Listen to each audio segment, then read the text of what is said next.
আমি আমার কাঁপিত হৃদয়কে শান্তি দিতে চাই, না ওগো তোমরা পুরুষ, এই পুরুষ যাত্রাকে নিজের জেদটাকে বড় করে রাখতে চাই। কি বলছো সারদা তুমি? হ্যাঁ, ওই পুরুষরা এই নারী জাতির মনে দুঃখ জ্বালা কষ্ট দেওয়া, তাদেরকে পুরুষ আকার। জানি সারদা জানি, তাই তো বলে নারী জাতি অবলা জাতি, শুভ কাজে দেই শুধু তারা বাধা। সারদারে এই শুভ কাজে তুমি আমায় বাধা দিও না। আমি যখন মনে স্থির করেছি ওই মৃগশিখা, তুমি আমাকে সুন্দর করে সাজিয়ে দাও তুমি আমাকে মহাপুরুষ মহাশিকারী। যখন তোমার হাতে আমি মহাশিকারী সেজে যাব, আমি আমার এই হস্তিনাপুর ত্যাগ করে যাব, ওই গভীর অরণ্যে মৃগ শিকার করে পুনরায় ফিরে আসবো হস্তিনাপুরে করে ছেড়ে দাও।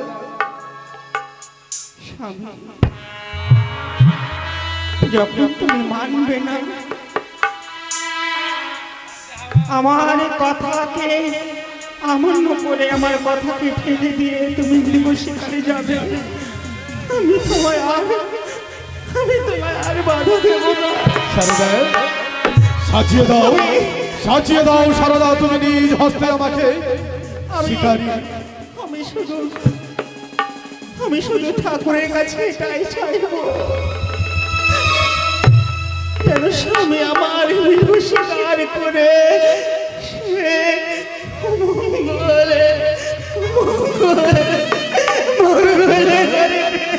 সারদা বন্ধ করো, সারদা বন্ধ করো নয়ন পরিশোধ। এই নয়ন পরিশোধ হচ্ছে একমাত্র অমঙ্গলের কারণ। তুমি আমাকে হাসি মুখে বিদায় করো, হাসি মুখ হচ্ছে মঙ্গলমুখী, নয়ন পরিশোধ হচ্ছে সারদা অমঙ্গলের চিহ্ন। দাসী, ও মা দাসী, দাসী রে, আজ তোর বাবু মশাই মৃগ শিকারে যাবে, তাই ধেনুমান নিয়ে এসো।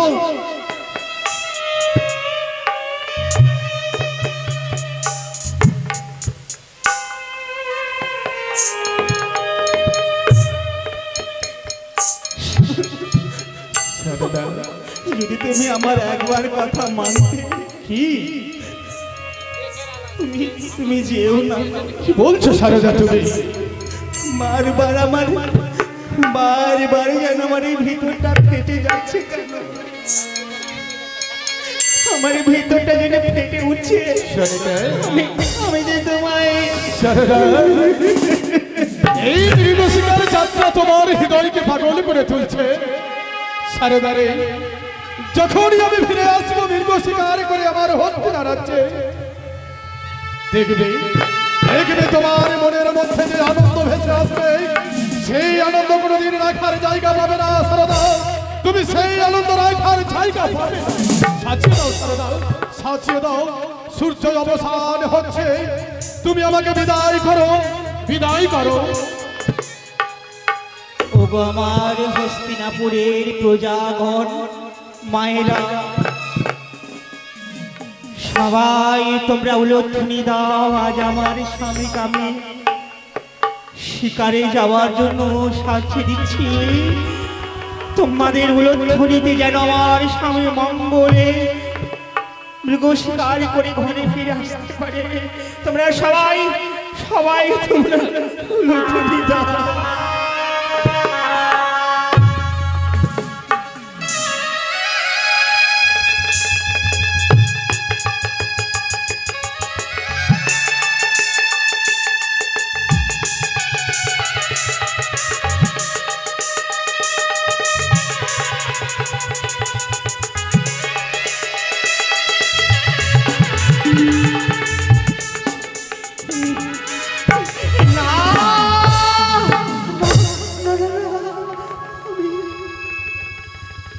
আমি যে তোমার দিকে তাকিয়ে ধরতে পারছি না আমি তোমার দিকে তাকিয়ে থাকতে পারছি না কেন সারদা কেন কেন তুমি আমার দিকে তাকিয়ে থাকতে পারছো না সারদা? এমন কি হয়েছে তোমার?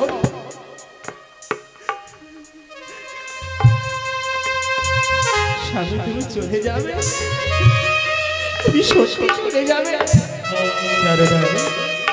সত্যি সত্যি সারদা, আমি এই মুহূর্তে বিদায় নেব এই হস্তিনার রাজপ্রাসাদ হতে।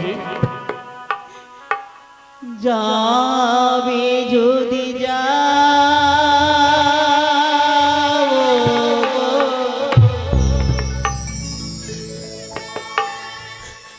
যাবে চলে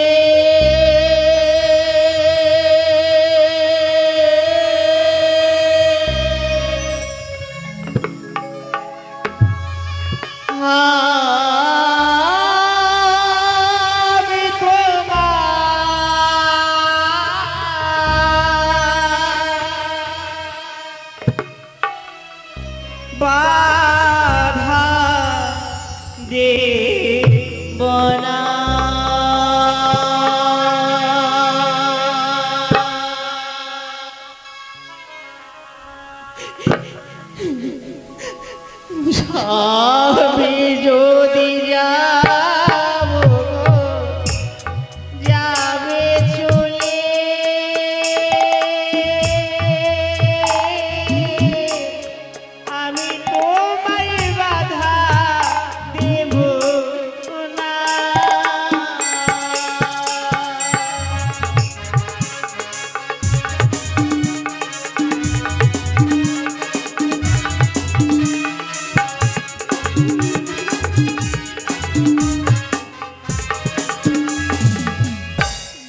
সকল কথা ফেলে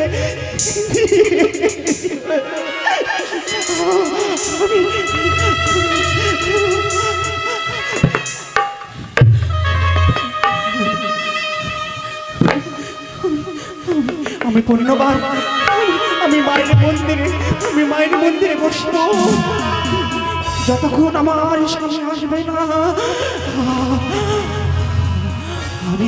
আমি ততক্ষণ ওই মন্দির থেকে আমি বেরাবো না। আমি মন্দিরে যাই, আমি মন্দিরে যাই।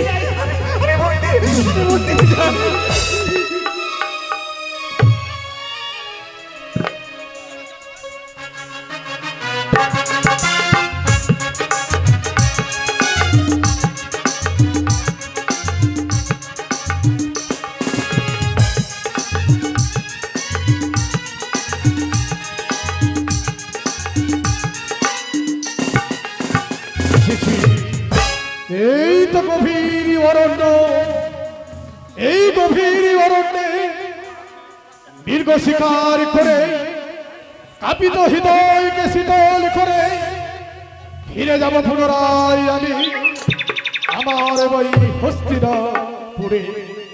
কিন্তু এই গভীর অরণ্যে যেন কত দূর হতে কত দূর আমি খোঁজ করলাম, কিন্তু কোথাও আমি পেলাম না মৃগ।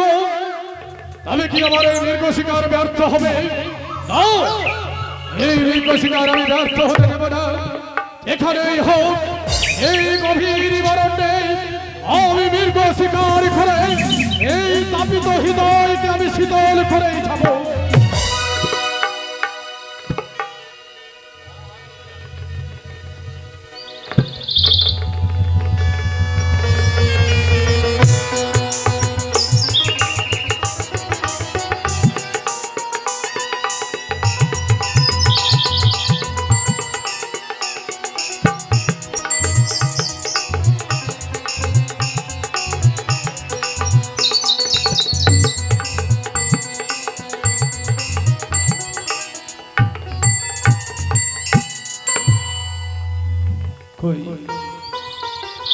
কোথাও তো আমি মৃগর সন্ধান পেলাম না, কিন্তু মনে হচ্ছে যেন পিপাসায় যেন আমার প্রাণখানা শুকিয়ে যাচ্ছে, জল তেষ্টায় যেন আমার জীবখানা মরষ্ট হয়ে যাচ্ছে। কোথায় পাবো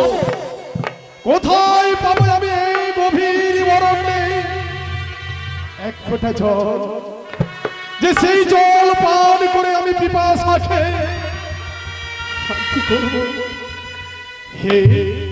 হে বনের পশু পক্ষী, হে বনের গাছপালা লতা পাতা, তোমরা কি কেউ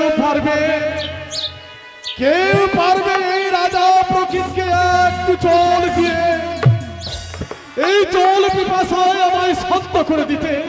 বলো না পশু পক্ষী, কে কোথায় আছো একটু জল দাও।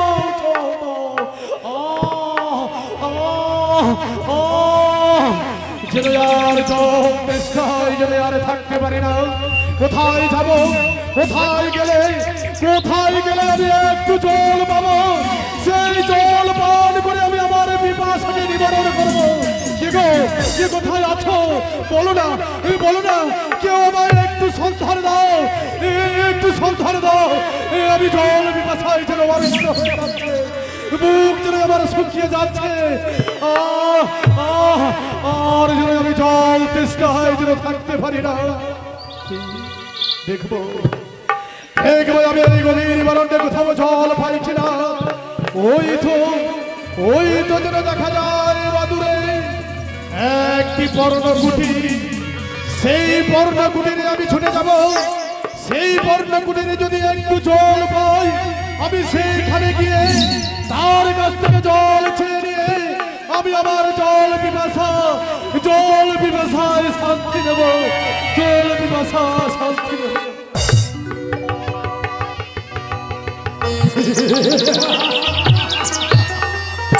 তাই তো আমি সদা সর্বদা ধ্যানে জ্ঞানে বাক্য থাকে, কেউ যে আমার ধ্যান ভঙ্গ করে তাকে আমি অভিশাপ করি সদা সর্বদা ধ্যান করার বিনিময়ে সদা সর্বদা ধ্যান করে তাই তো ভোলা মহেশ্বরের আশীর্বাদে আমার একটি পুত্র জন্মগ্রহণ করেছে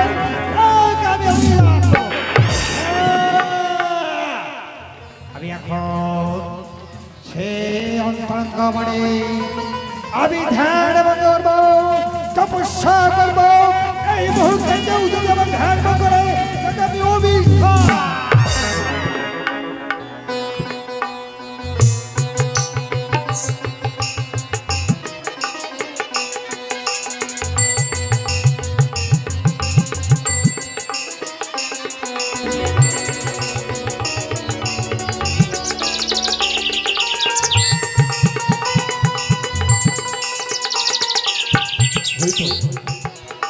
হইতে একখানা ছোট্ট পর্ণকুটি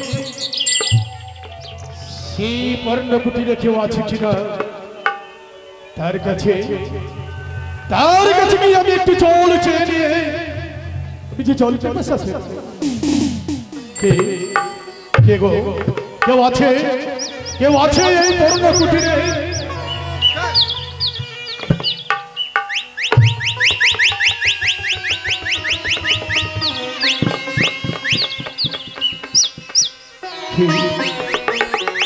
এই পর্ণকুটির শূন্য হয়ে আছে তবে কি এই পর্ণকুটিরে কেউ নেই আমি দেখি কেউ আছে কিনা এই পর্ণকুটিরে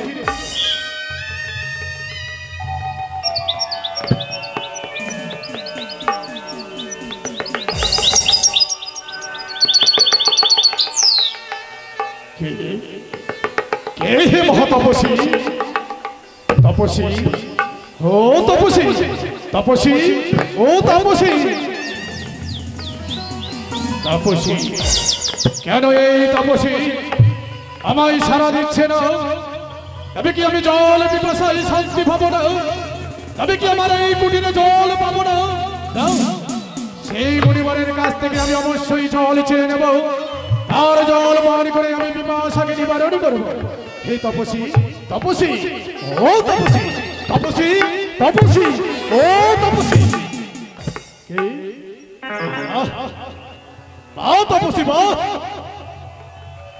কে বলে তোমাকে তপস্বী তুমি তপস্বী নই তুমি এক ভণ্ড তপস্বী আজ তুমি ভণ্ডর ভারী করে এই হস্তিনার আজ প্রকৃতি করতে চলেছ অপমান হে ভণ্ড তপস্বী তোর বুঝি জানা নেই এই হচ্ছে একমাত্র হস্তিনার দান রাজা প্রকৃত এই রাজা প্রকৃতির সারাই তুমি কোনো মতেই দিলে না সারা তোমাকে সারা দিতেই হবে যতক্ষণ না তুমি সারা দেবে আমি ততক্ষণ তোমাকে ছেড়ে দেবো না তোমার কাছ থেকে আমি অবশ্যই জল নেব তোমার হাতের জল পান আমি করবই তপস্বী ও তপস্বী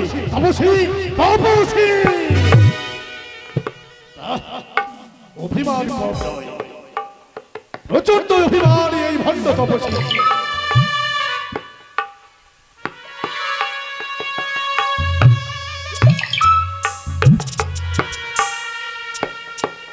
দেখি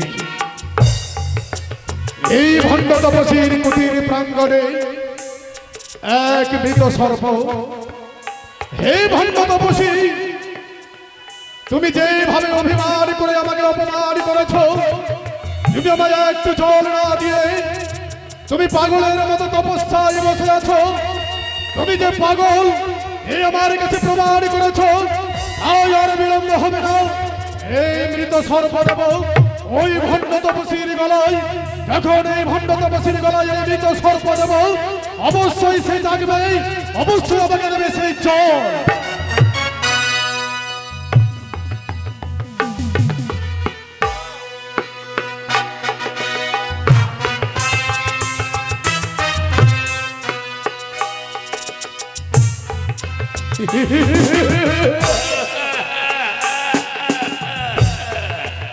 আমি কলি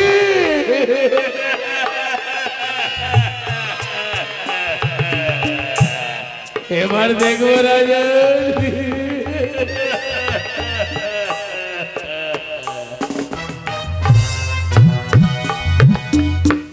কিন্তু এই ভণ্ড তপসীর গলায় আমি মৃত সর্প ঝুলিয়েছি, তবু ওতে সারা দেয় না। এই ভণ্ড তপসী, যখন তুমি আমাকে জল পান করালে না, সেই অপমানে আমি তোমার গলায় দিলাম মৃত সর্প। যখন তুমি জাগ্রত হবে, তখন তোমার মনে পড়বে এই গলার মৃত সর্প, গলায় মৃত সর্প।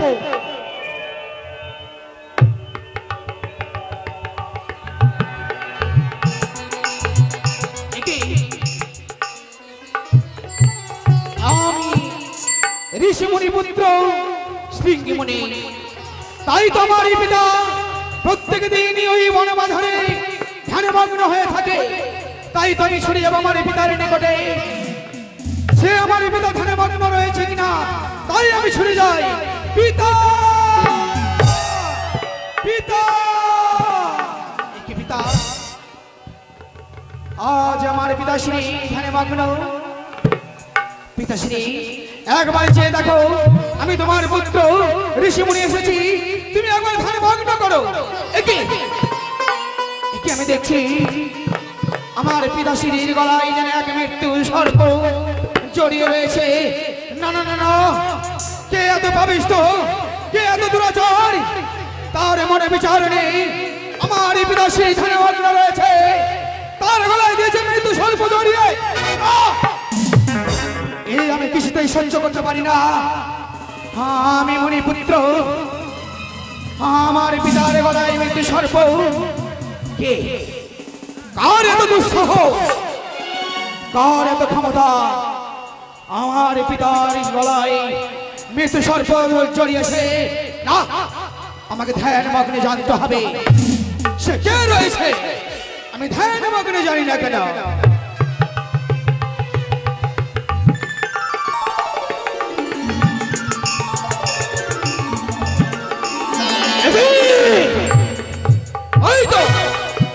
দুষ্ট দুরাচারী পরীক্ষিত রাজা মনের অহংকারে আমার পিতার গলায় দিয়েছে সর্পমৃত্যু জড়িয়ে। না, আমি কিছুতেই সহ্য করতে পারি না। ওরে দুষ্ট দুরাচার, ওরে পাপিষ্ঠ, তোর মনে বিচার ছিল না। আজ আমার পিতাশ্রীর গলায় করেছ মৃত্যু সর্প জড়িয়ে। আমি যদি শ্রীমুনির পুত্র শৃঙ্গিমুনি হয়ে থাকে, তবে পরীক্ষিত রাজা আমি তোমায় করিব অভিশাপ। এই আমার পিতার গলায় মৃত্যু সর্প দিয়েছ, তার পাবে তোমাকে করিব আমি অভিশাপ। ওরে দুষ্ট দুরাচার, আমার এই পবিত্র কুণ্ডলের জল দিয়ে করিলাম আমি তোমায় অভিশাপ। 7 দিনের মধ্যে তোমাকে করিবে দগ্ধ অগ্নিতে।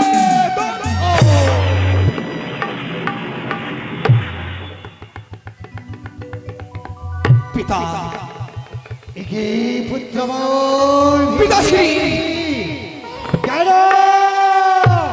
কেন ভেঙে পুত্র মোর তুমি আমার ধ্যান ভেঙেছ কেন? কি পিতাশ্রী, আমি তোমার ধ্যান মগ্ন করিনি, তবে তোমার ধ্যান মগ্ন করেছে ওই দুষ্ট দুরাচারী পরীক্ষিত রাজা। দুষ্ট দুরাচার পরীক্ষিত রাজা। হ্যাঁ পিতাশ্রী, কেন পুত্র মোর ধ্যান ভঙ্গ করেছে? ওই সে দেখো পিতাশ্রী, এক মৃত্যু সর্প তোমার গলায় জড়িয়ে সে কোথায় চলে গেছে? আমি সহ্য করতে না পেরে ওই পাপিষ্ঠ দুরাচারকে বলেছি আমি অভিশাপ। পুত্র মোর বলাই কি অভিশাপ করেছ? এমন কি অভিশাপ করেছ পরীক্ষিতকে? তার 7 দিনের মধ্যে মৃত্যু হবে, চাই না? হ্যাঁ পিতাশ্রী, হ্যাঁ। ছোকরাকে ধ্বংস করে তার মৃত্যু হবে। ওরে পুত্র মোর পিতাশ্রী, কি ভুল করেছ পুত্র মোর? কেন কেন পিতাশ্রী? সর্প আমার দেহে দিয়েছে, সে আমার ধ্যান ভঙ্গ করতে পারেনি। সেই ক্রোধে, সেই রাগে আমার দেহে মৃত্যু সাজিয়েছে। তুমি তাকে অভিশাপ করেছ। কেন করবো না পিতাশ্রী? আমার পিতার গলায় মৃত্যু সর্প জড়িয়েছে, তার তার অপমান আমার কিছু যে সহ্য হয়নি, তাই আমি তাকে করেছি অভিশাপ। না, এই মুহূর্তে আমি পরীক্ষিত রাজার নিকটে যাব, সেখানে গিয়ে কাকতি মিনতি করে বড় অন্যায় করেছে এই অভিশাপ ফিরিয়ে দিতে পারবে না আমার পিতাশ্রী, চলো এই মুহূর্তে ফিরিয়ে দেবো। তাই হবে পিতাশ্রী।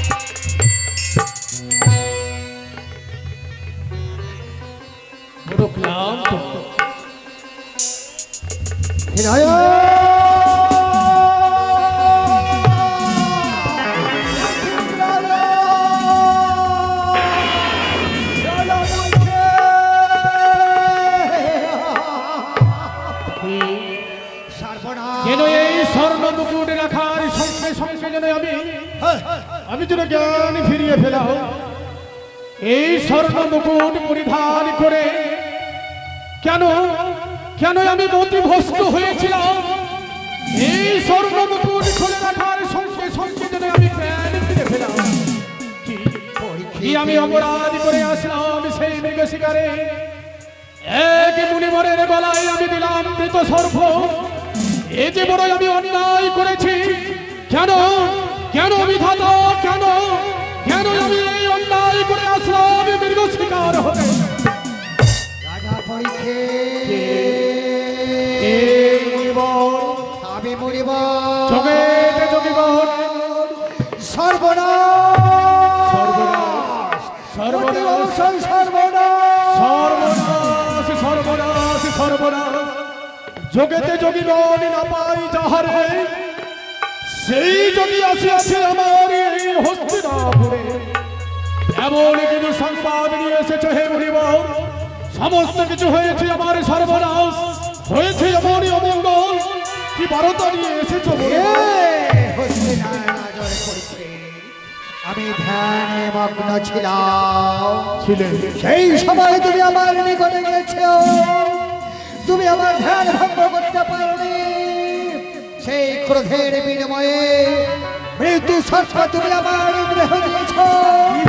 আমার পুত্র পেয়ে এসে আমার ধ্যান ভঙ্গ করেছে, সহ্য করতে না পারে ক্রোধে তোমাকে অভিশাপ দিয়েছে। 7 দিনের মধ্যে তক্ষকালে তোমাকে ধ্বংস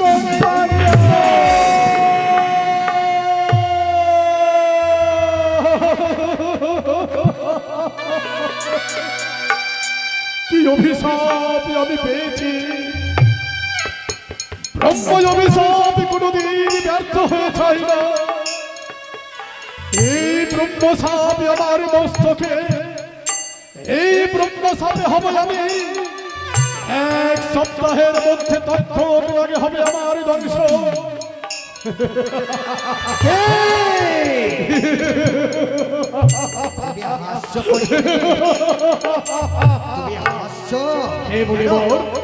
কেউ অভিশাপ পেলে কাঁদে, কেউ অভিশাপ পেলে চোখে জল আসে, আর তুমি হাসছো। মুনিবর বলো তো, কে আছে কে আছে এই বিশ্ব ব্রহ্মাণ্ডে মহাপুরুষ?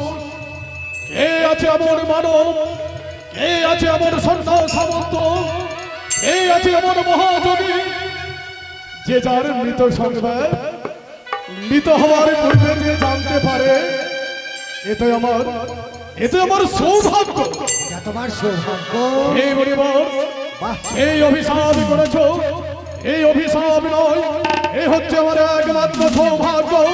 এই সৌভাগ্যকে আমি মাথায় পেতে দিলাম, আমি মাথায় পেতে দিলাম। আমার পুত্রের ভেঙের অভিশাপ, আমার পুত্রের ভেঙের অভিশাপ জীবনে কোনোদিন খণ্ডন হবে না। পরীক্ষিত রাজা অবশ্যই চলবে। হাইরে বিধাতা, হাইরে আমার হতভাগ্য জীবন। এতদিন করেছিলাম আমি প্রজা পালন, জানি না এমন কোন অপরাধ করেছিলাম আমার এই প্রজাবাসীর প্রতি যে আমি শান্ত অবস্থায় পেলাম অভিশাপের কথা যখন মনে পড়ে আমার পিতৃদেবের কথা, মনে পড়ে আমার ঠাকুর দাদার কথা। ঠাকুর দাদা আমার ঠাকুর অর্জুন পুত্র অভিমন্যুর সন্তান আমি।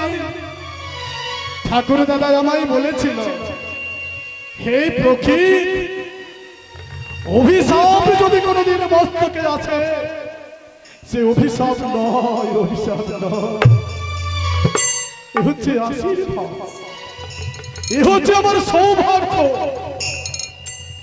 ঠাকুর দাদার কথা আমি কোনোদিন অমান্য করিনি, আজও করব না। কিন্তু এ কথা যদি, এই অভিশাপের কথা যদি জানে আমার ধর্মপত্নী সারদা দেবী, সারদা দেবী হয়তো এই অভিশাপের কথা শোনার সঙ্গে সঙ্গে মর্মাহত হয়ে পড়বে, তার পায়ের তলার মাটি হয়তো সরে সরে যাবে, তার মস্তকে আকাশ বজ্রাঘাত হয়ে যাবে। আমি এ কথা কেমন করে জানাবো আমার ধর্মপত্নী সারদা দেবীকে? কিন্তু যখন আমি এই অভিশপ্তের কথা অবশ্যই জানাবো, অবশ্যই এই কথা তুলে ধরবো আমার সেই সারদা দেবীর কাছে। সারদা, সারদা, সারদা, এই অভিশপ্ত জীবন নিয়ে ফিরে আসলো এই হস্তিনার রাজপ্রাসাদে, হস্তিনার রাজপ্রাসাদে।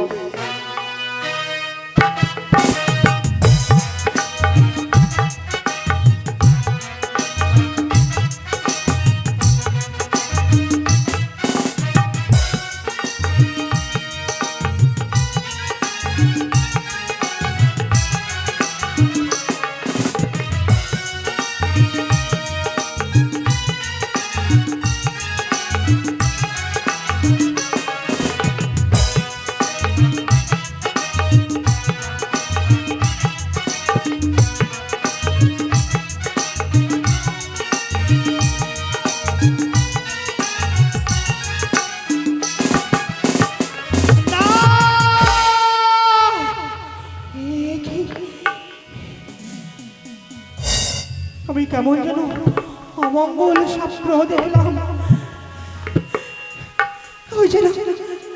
ওই শিকারি পথে যেন স্বামীর যেন অমঙ্গল ঘটেছে।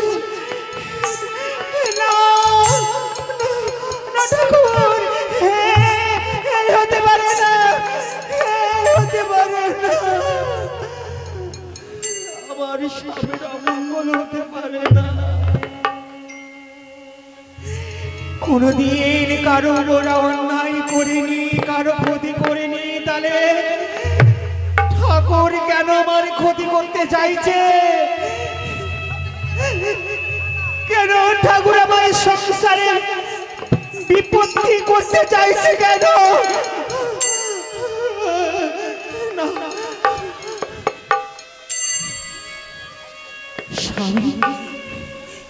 স্বামী আমার কোথায়? স্বামীর জন্য মনে যেন বড় বিচলিত, স্বামীর জন্য বড় মন আমার চিন্তায় চিন্তিত, বুঝতে পারি না গো। ও কেউ বুঝবে না এই যে নারীর মন, নারীর মন সবাই বুঝে না গো, সবাই নারীর মন বুঝে না।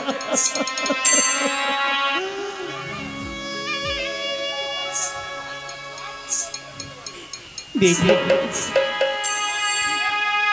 পথে বসে রাখবো, দেখি স্বামী আমার কখন আসে, স্বামীর আশায় আমি বসে থাকি।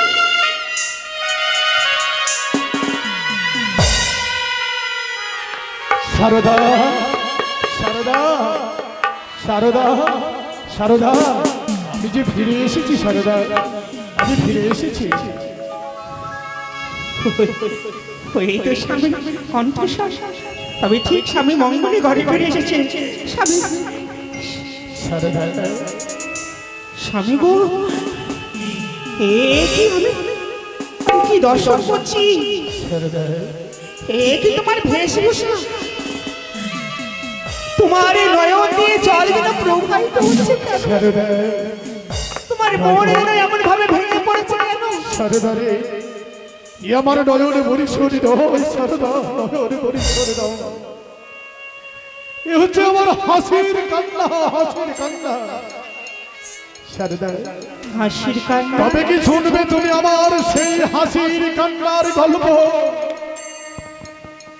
বলো না গো, এমনকি ওই মৃগ শিকারে গিয়ে এমনকি হাসির বার্তা নিয়ে এসে তুমি সারদা রে, এসো এসো সারদা এসো, তুমি আমার শয়ন কক্ষে এসো, আমার শয়ন কক্ষে তোমাকে আমার সেই মৃগ শিকারের গল্প শোনাবো সারদা।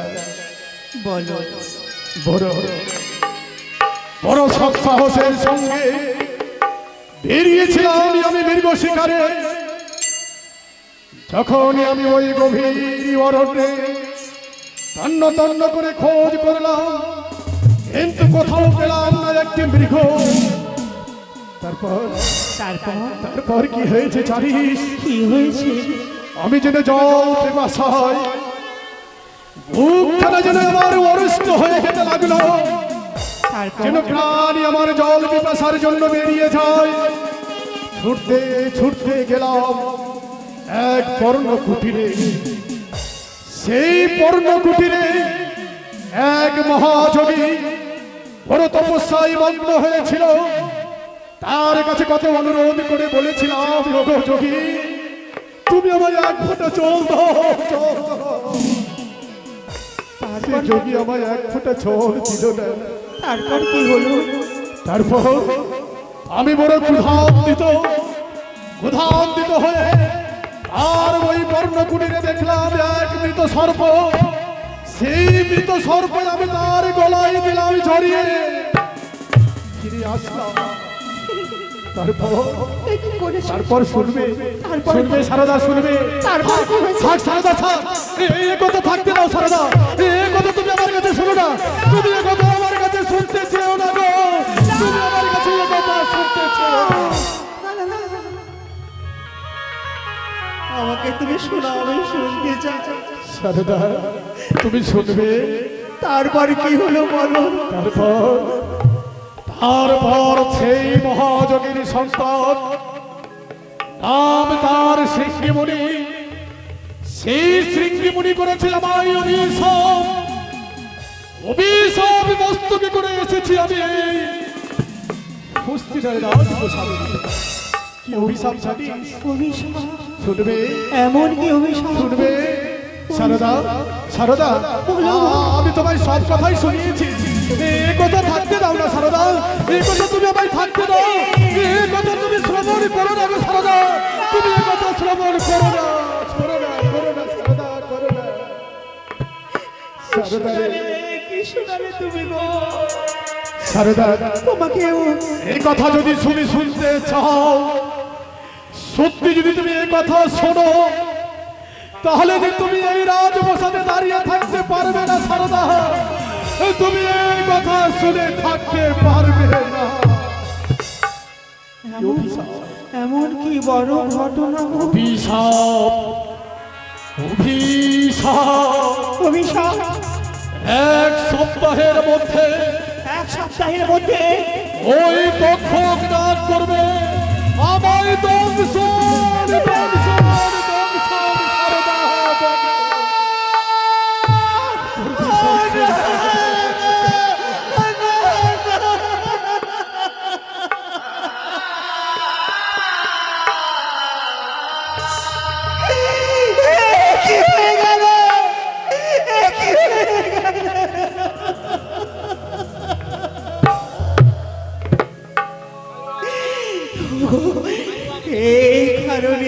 তোমায় বাধা দিয়েছিলাম, সে কারণে পুষ্পের সাজে আমার হাত থেকে ভূমিতে পড়ে গেছিল। সেই সময় আমি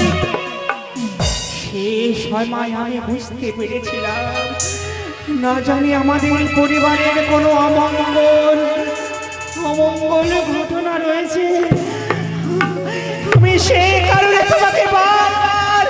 তোমাকে আমি বাধা দিয়েছিলাম। তুমি যেও না শিকারে, আমার কথাকে তুমি ব্যর্থ করে দিয়ে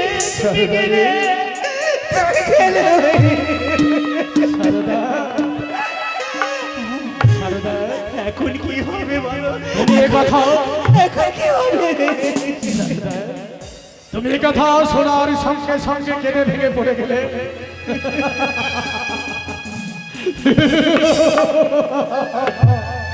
কাদার পালা নয় সারদা, কাদার পালা নয়।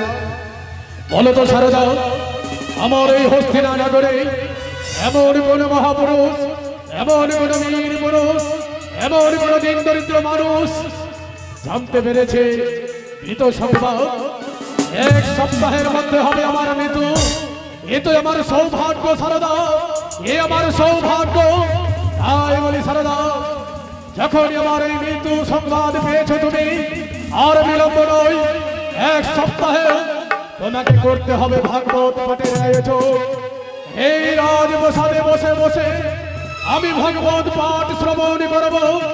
সময় হলেই সারদা হবে আমার মৃত্যু। সারদা কেঁদে না সারদা, কেঁদে না।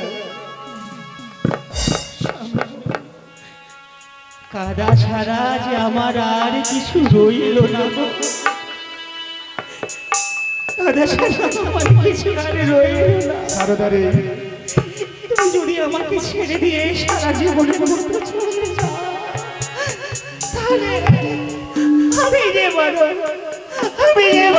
অসহায় হয়ে যাব, আমি যে বড় একা। সারদা, তোর বুঝি জানা নেই সারদা, জন্মিলে মৃত হয় এ কথা মিথ্যা নয়। মৃত তো একদিন হবেই। এই মৃতকে আমি হাসি মুখে বরণ করে নেব। সারদা, কেঁদে ভেঙে যাবার কোনো কারণ নেই। আমার যখন মৃত হবে, রহিয়াছে আমার যুবরাজ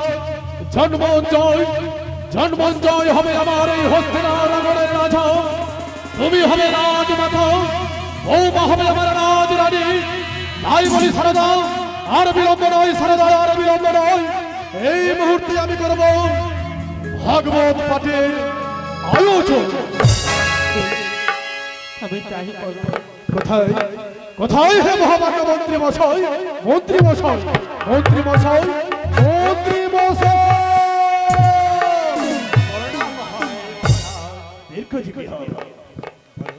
মন্ত্রী মশাই, আজ হতে এক এক করে 7ম দিন হবে আমার এই হস্তিনার রাজপ্রাসাদে ভাগবত পাঠ। আর আমার কোন জায়গা হবে জানিস? কে হবে বলো? আমার জায়গা হবে ওই মহাশূন্যে করবে আমার স্তন। ওই মহাশূন্যে বসে বসে আমি ভাগবত পাঠ করব শ্রবণ।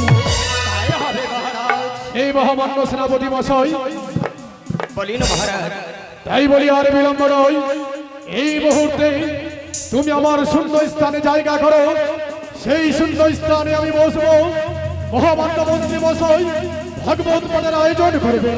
মহারাজ, যার নয়নের দিকে তাকিয়ে লক্ষ লক্ষ প্রজাবাসীরা সুখ শান্তি পায়, সেই মহারাজ যখন আদেশ চেয়েছে শূন্যপথে সেই জায়গা করার, অবশ্যই কথা মতো কার্য সম্পন্ন করবো মহারাজ। তাই করো মহামান্য মন্ত্রী মশাই, অতি শীঘ্রই সেই মহাশূন্যের ব্যবস্থা নাও। মন্ত্রী মশাই, আপনি আমার জন্য ভাগবত পাঠের আয়োজন করো। এসো এসো সারদা। আমি অতি সত্তরে হস্তিনাপুরে যৌতুক ঘরে রয়েছি, সকলকে আমি আনায়ন করে আমি ভাগবত পাঠ করাইব।